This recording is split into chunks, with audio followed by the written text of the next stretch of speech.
Bienvenue chez rayonrando.com. Je vais vous présenter le sac de couchage Émotion de Husky ainsi que les sacs Enjoy et Annapurna. Ces trois sacs utilisent les mêmes constructions et le même type de garnissage. C'est simplement le volume de garnissage qui va changer et donc les températures de confort. Donc on est sur des sacs qui sont prévus pour les grands froids. L'émotion, on est sur un confort moins 8 degrés, limite de confort moins 12. L'Enjoy qui existe en deux tailles, on est sur un confort moins 10, limite de confort moins 18.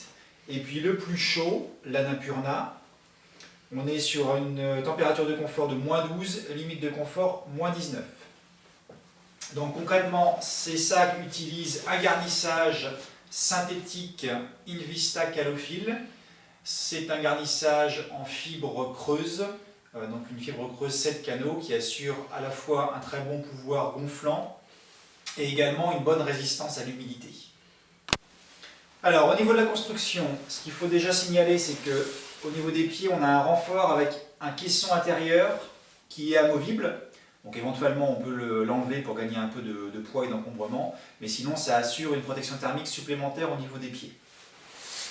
Ensuite, donc on a une capuche qui est intégralement garnie comme le reste du sac, qui peut se serrer par un cordon de serrage. Un zip qui est un zip sur les 3/4 de la longueur du sac. C'est également le cas sur l'Enjoy. Par contre sur l'Annapurna, on est sur un zip plus court, sur à peu près la moitié de la longueur. Donc à l'intérieur, on va retrouver, comme sur tous les sacs bien chauds, une collerette de tour d'épaule. Donc collerette qui est fixée par un velcro et qui va se serrer par un cordon.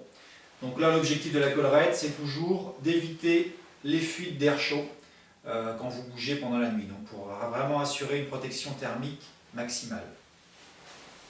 Et puis je vous disais, on a un caisson intérieur qui est donc fixé par des petits liens, donc on peut éventuellement l'enlever s'il n'est pas utile. Dernière remarque, à l'arrière du sac, on va avoir ici des renforts anti-glissement.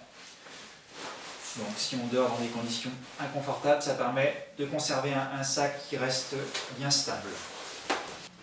Alors ces trois sacs sont particulièrement économiques, par contre ils sont relativement lourds et encombrants. Il est possible de trouver des sacs de couchage plus compacts et plus légers, mais dans ce cas il faut s'orienter vers du garnissage duvet, et donc on est nécessairement sur des prix beaucoup plus élevés.